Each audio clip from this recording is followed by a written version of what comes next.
When a situation where you find that a look at this, not necessarily tribal or regional. but I have said that.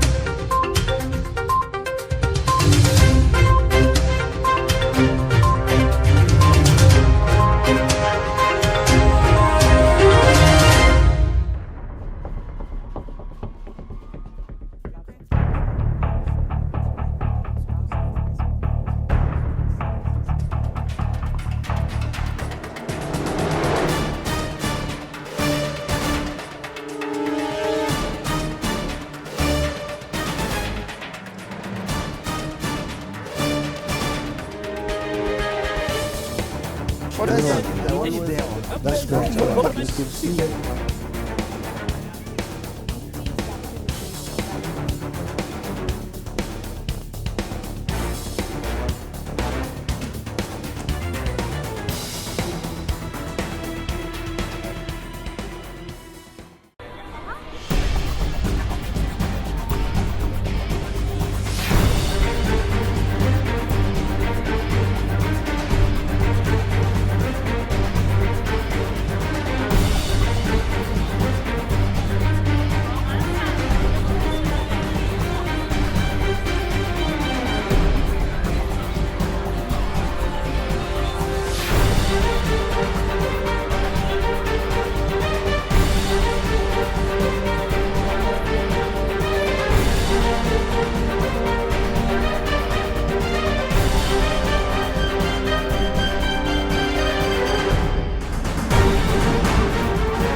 Trust TV, documenting the Nigerian story.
Not necessarily tribal or regional. But I have said that.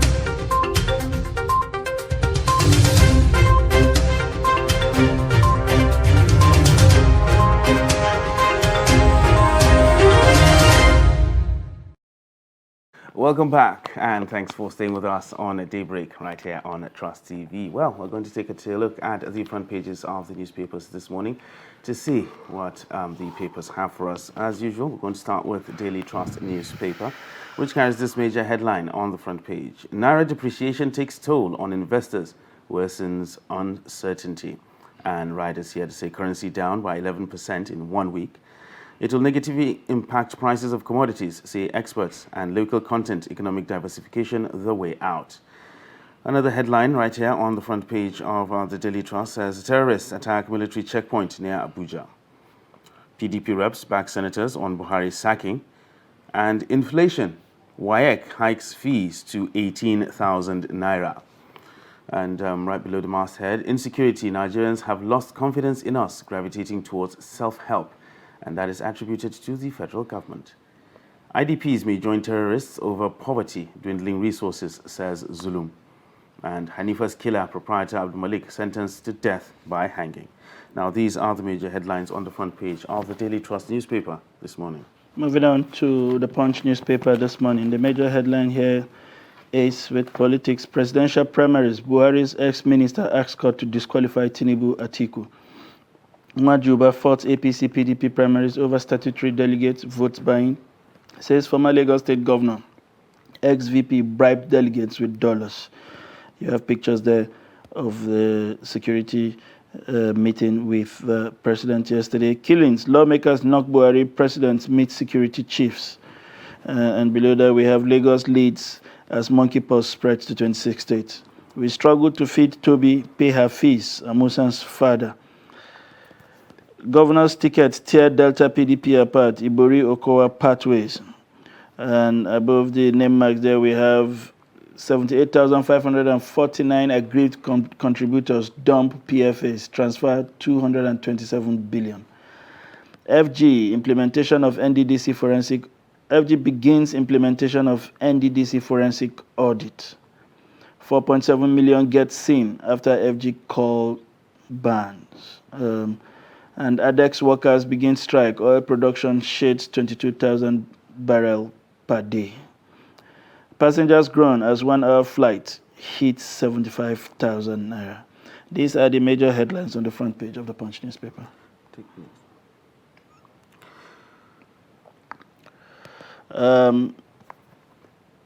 Okay.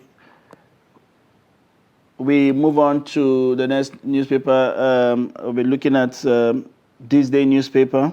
And on the front page of This Day, NSA, military developing new strategies to curtail terrorism.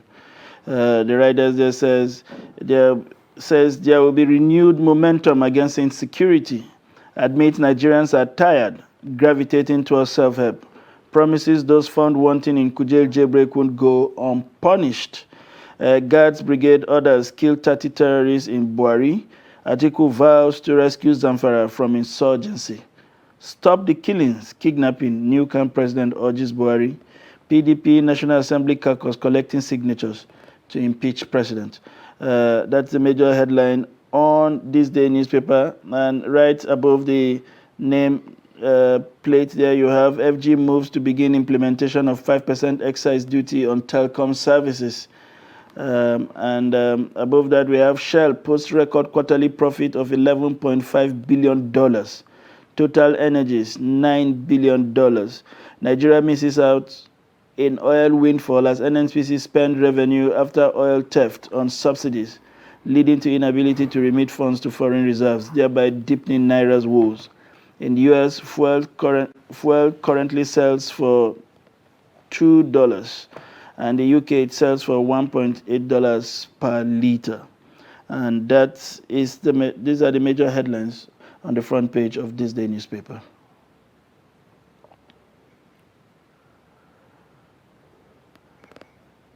And we will take a short breather. When we return, the newspaper headline continues.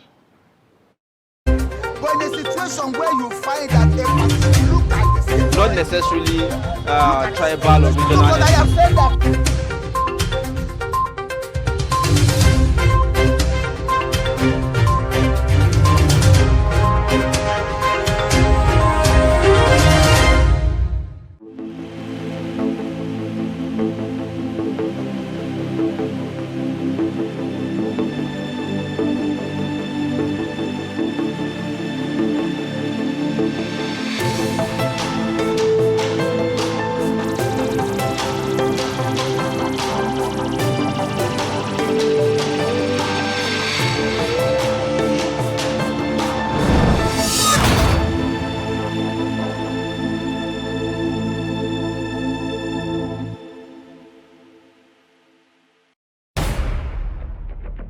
Every patriotic Nigerian should hear this.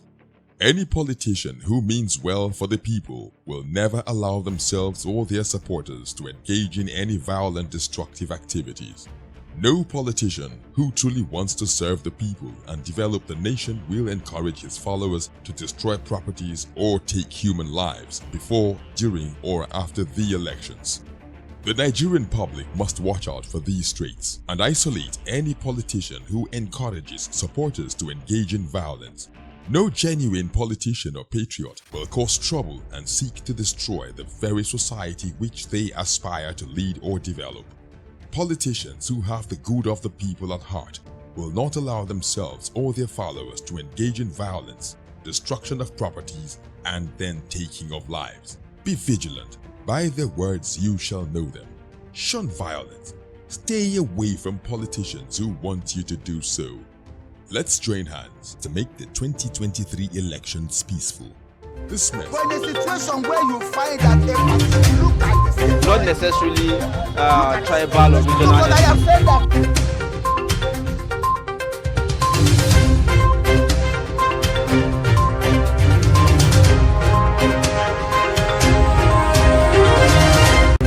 But in a situation where you find that a person look at the same, Not necessarily tribal or regional. but I have said that.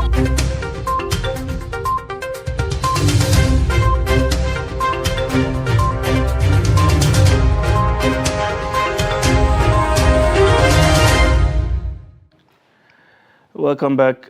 We move on to the Blueprint newspaper, and the major headlines on the Blueprint this morning stays with the security situation. Nigeria in very difficult situation. Citizens tired, says NSA. Cautions elites, media on utterances and reportage. Says armed forces working on new strategies. Buhari not aware of adoption threat, El-Rufai. Let's bomb them out of existence, not waiting to be attacked before responding. And then you have up there, Buhari attack Guards Brigade, kill 30 terrorists. This is according to the Defense Headquarters. Ashaw Abuja resident, rescue 2 Chibok girls, 2,116 insurgents surrender. FG threatened Trust TV, BBC with sanctions over documentary. Of course, you also have the pictures of the security meetings held yesterday between the service chiefs and the president. We have on the side 57 contractors just due for NYSC contracts. You'll find that on page 19. And reps join Senate threatening to impeach Buhari. And right below the major stories there, FG explained withdrawal of 35.6 million from excess crude account. Transcorp Hotels generate 14.9 billion revenue in 2022. Telcom subscribers to pay 5% tax on calls, text, data, orders. This is according to the federal government. And Hanifa court sentences killer teacher to death in Kano. These are the major headlines on the front page of the Blueprint newspaper this morning. We are now joined in the studio by our in-house analyst and, of course, a friend of the house, the editor, 21st Century Chronicle. I'm being careful not to give him the phantom promotion that he had always rejected. Nuruddin Abdallah, the editor, 21st Century Chronicle. It's a pleasure to have you join us this Friday morning. My pleasure. Good morning. Today is an interesting day from different perspectives. Starting with one of the stories that made a lot of the headlines, the NSA. From the security meeting yesterday said Nigerians are tired. Is the government just realizing this? And what does this kind of statement actually signpost for us as a people? Is it about merely reassuring us, or people really wanting to see proper efforts on the ground, assuring them of their security? What do you make of that briefing yesterday?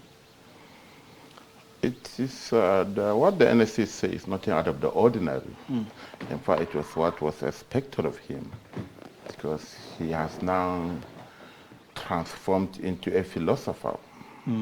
He only gives out rhetorics and nothing else.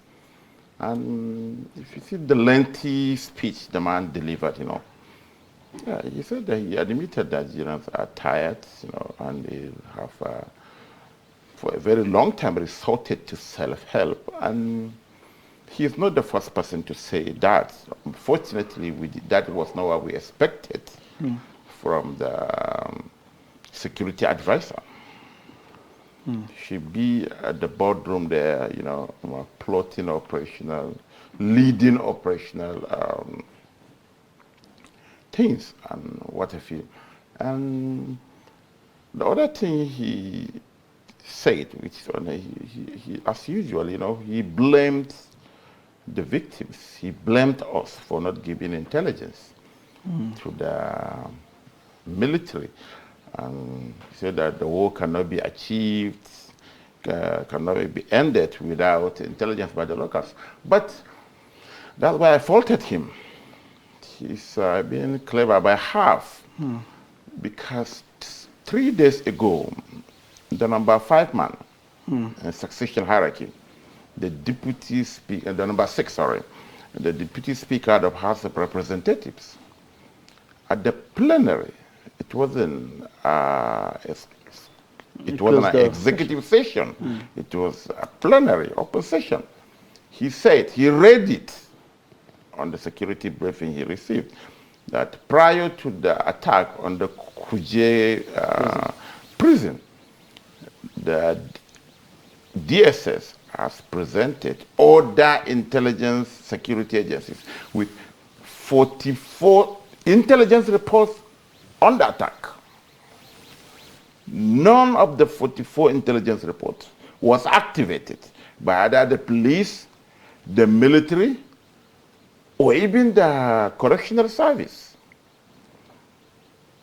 So if the security agencies will ignore actionable intelligence by a security agency constitutionally mandated to gather intelligence, then what are you talking about? Will they care about any intelligence from any farmer, from any trader, or from any driver? Or what? That is one. Not long ago, Governor Nasir El-Rufai of Kaduna State, who is governing one of the theaters of the war in the Northwest, clearly, you know, in the last, it was formal, it was after the train attack. He said that there are dozens, he received dozens of intelligence reports, but the executing security agencies are not acting on them. Even the train attack, there were intelligence reports. So which intelligence do you, is NSA Mungono wants Nigerians to give the military, the military to achieve what they are trying to achieve, you understand? And more importantly, I think, I'm not a military man, but from outside, so many things are wrong with the operational framework, exactly. If you are to content analyze the number of officers and men Nigeria spend billions of naira to train, the way they have been ambushed, that's the word, ambushed. Ragtag Boko Haram militia, ragtag bandits. Now they have more sophisticated logistical operational capacities. They are ambushing trained officers, trained military personnel. The officers are men from the 7th Gas Brigade of the Presidential Gas Brigade Abuja. We are ambushed after they were alerted of an impending attack in the Buhari General area. I don't think they should just go there like they are trying to go and meet their girlfriends. No, they should have gone there prepared. But after getting into the school and on the other part, they were ambushed. Generals are being ambushed. Terrorists flocking from one area of the country. Now they have better understanding of the area. They have taken control of the area of which we should have more intelligence, more sophistication, more materials and what have you. So what is really happening? It shares, I mean, looking at the contents of his address yesterday, after that, by the way, the series of security meetings we seem to have seen in a couple of days, he also allotted some of the blames to the media. And the question here really is, where do we draw the line? Is it to abandon our responsibility to inform the public, or to even, because the media is the first draft of history, or to even place on record what had happened for proper understanding and contextualizing? What exactly does the government expect us to do in the face of this level of attack, coordinated, sophisticated attack that we have seen? Is it to pretend that they are not happening? How else are we supposed to report this event, by the way? I saw the Minister of Information, Mr. Lai Mohammed, of all people, because I remember Lai Mohammed when he was the spokesperson of the then Opposition Action Congress of Nigeria, ASEAN. Now, he said that even the Trust TV will be penalized, BBC will be penalized. That's laughable. That's abdication of their responsibility. Come to think of it. And I saw all manner of pro-government people turning out all manner of things that is being celebrated. That's bloody lie. Fact check it. When Osama bin Laden was declared wanted by America, he was interviewed by a Time magazine correspondent in Sudan. The CIA, the FBI, did not declare that journalist as a terrorist. So what are we talking about? I saw an article by a senior journalist cherry-picking incidences. She cherry-picked incidences,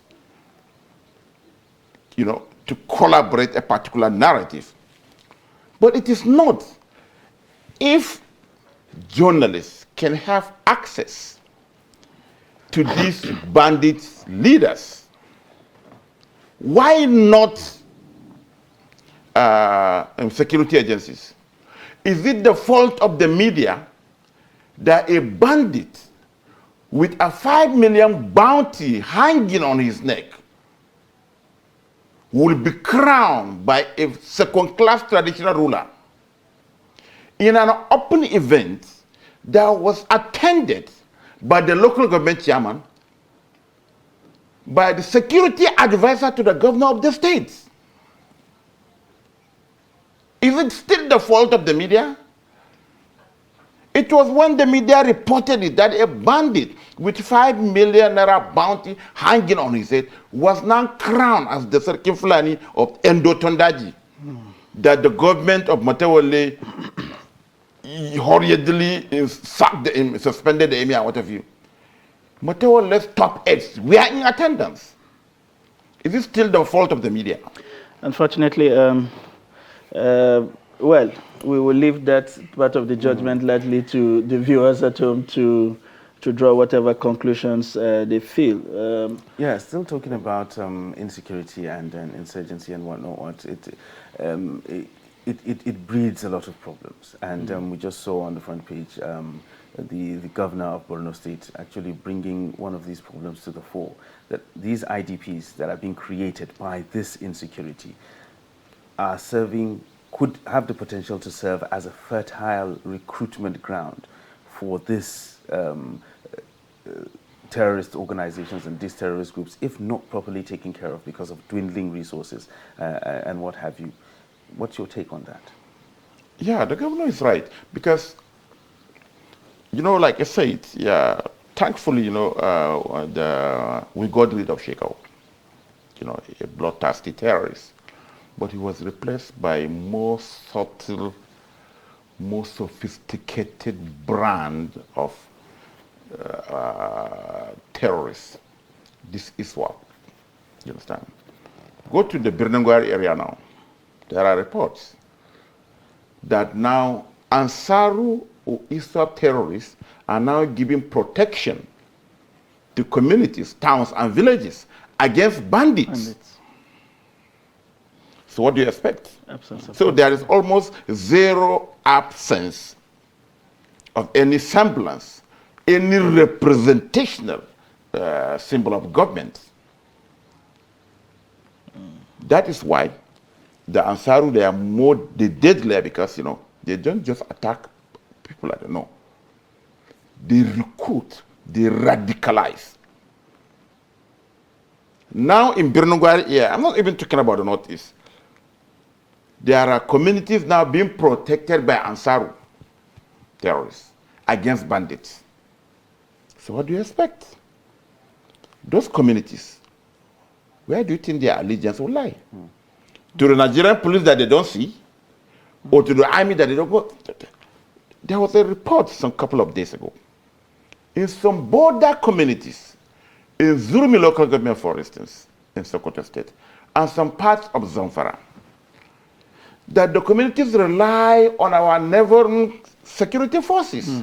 Niger Republic. Coming 35 kilometers into the city. Into the city. They say that when you call them, they immediately respond.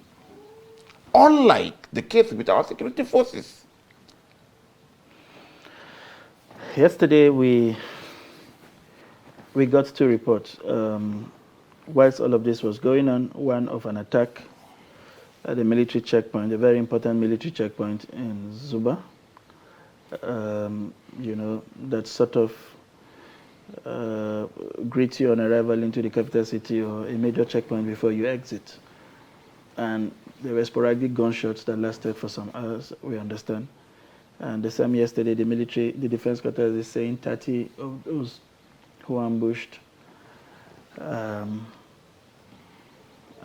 our soldiers and killed some of them in Buari had been killed. Do you think we are owning these narratives? Even the videos of the attack we saw yesterday in Zuba were those that were released by the bandits. Is it impossible to instill confidence by even showing some kind of footage of the successes that are recorded? Why is it that it is the success of our own military that is difficult to substantiate? And the clips of the success of these guys are the ones that are everywhere, which makes it even easily believable to go with their narratives rather than believe what our own security forces are telling us. I think the government and the security agencies, you know, need to up their game. Why is it so? These are terrorists utilizing the power of the social media. They record attacks. When they did Kuje, they recorded it. Everything they do, they record it. But in our own case, there was just a statement that 30 terrorists were killed. So we're talking about the believability. Who is even going to believe them? Hours after that, there was attack. And you know something? I don't know whether the people up there are realizing this. The first one was along Kuje.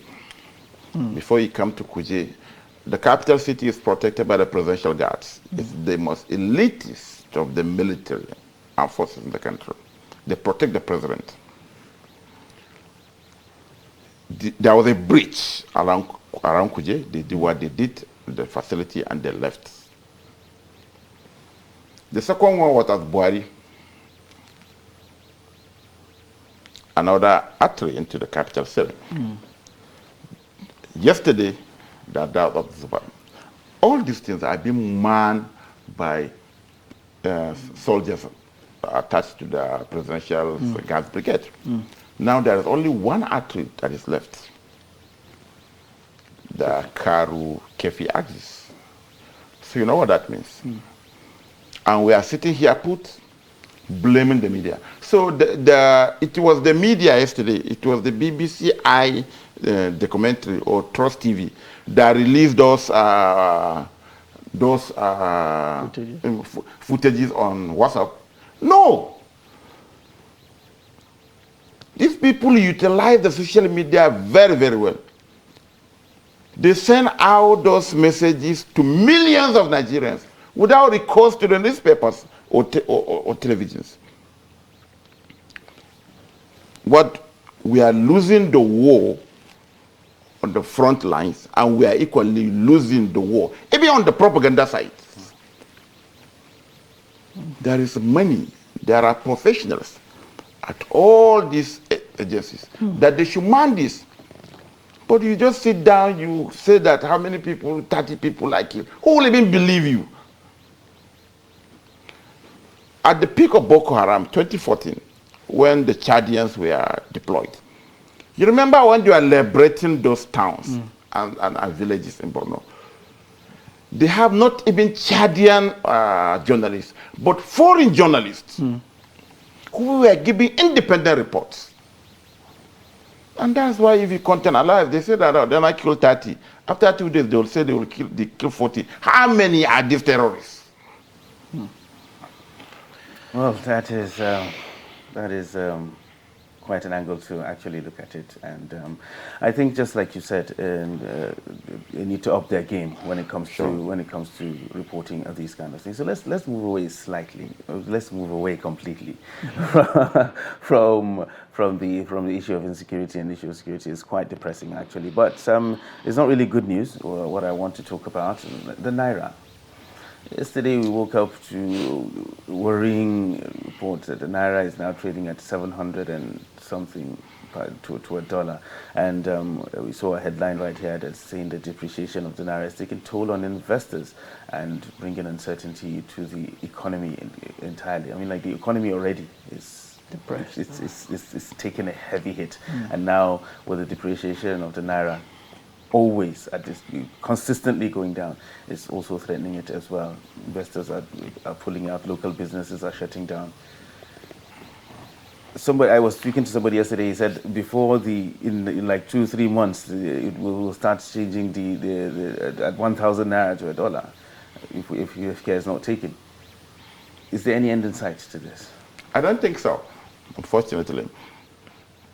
The people mandated to manage the Naira have abandoned the Naira, and they are busy doing other things.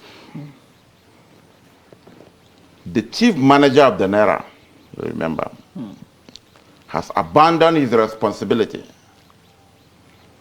and busy pursuing other things. He was a front-line presidential candidate of the ruling party. And the people that appointed him didn't see anything wrong with that. That is one. And secondly, governance is simply about the economy. But this government, right from day one, they didn't prioritize that. It took years before the president appointed an economic advisor and domicile him in the office of the vice president. He doesn't even have to do with anything economy. Why don't we have this unprecedented slide? Again, look at even our SS account. Unprecedented depletion. Look at the inflation rate. Use the statistics. Don't use any IMF, World Bank, Bretton Woods, or whatever. Use the government agencies' statistics. And I can even see now government officials now publicly attacking the Bureau of Statistics. A government agency is doing this work.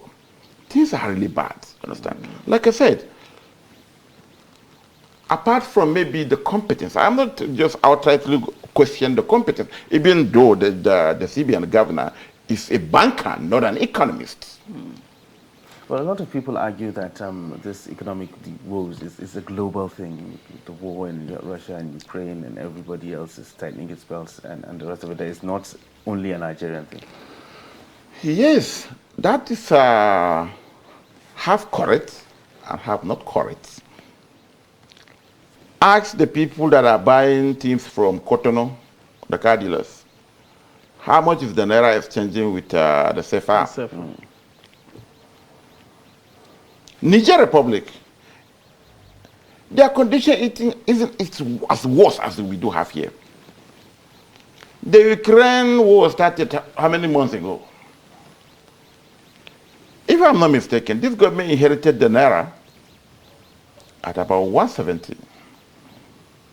But thankfully, now it's 710, right? Or 750. They reverse the figures. They just reversed the figures. So look at all other indices. They don't bother about the economy. And, you know, it's even more worrisome because it is a government that was anchored on transparency, fighting corruption and what have you. It is not you and me that is depreciating the naira. It is the government people. Election is around the corner. Maybe before he hands over on May, it will be 1,500. Well, we hope it doesn't get that bad. Unfortunately, this is where we are going to wrap up the newspaper review today on Daybreak. Nuruddin Abdullah, it's a very big pleasure always having you here. Thank you very much. On the show. The editor, 21st Century Chronicle. Thank you. But in a situation where you find that a person look at the Not necessarily tribal or regional. but I have said that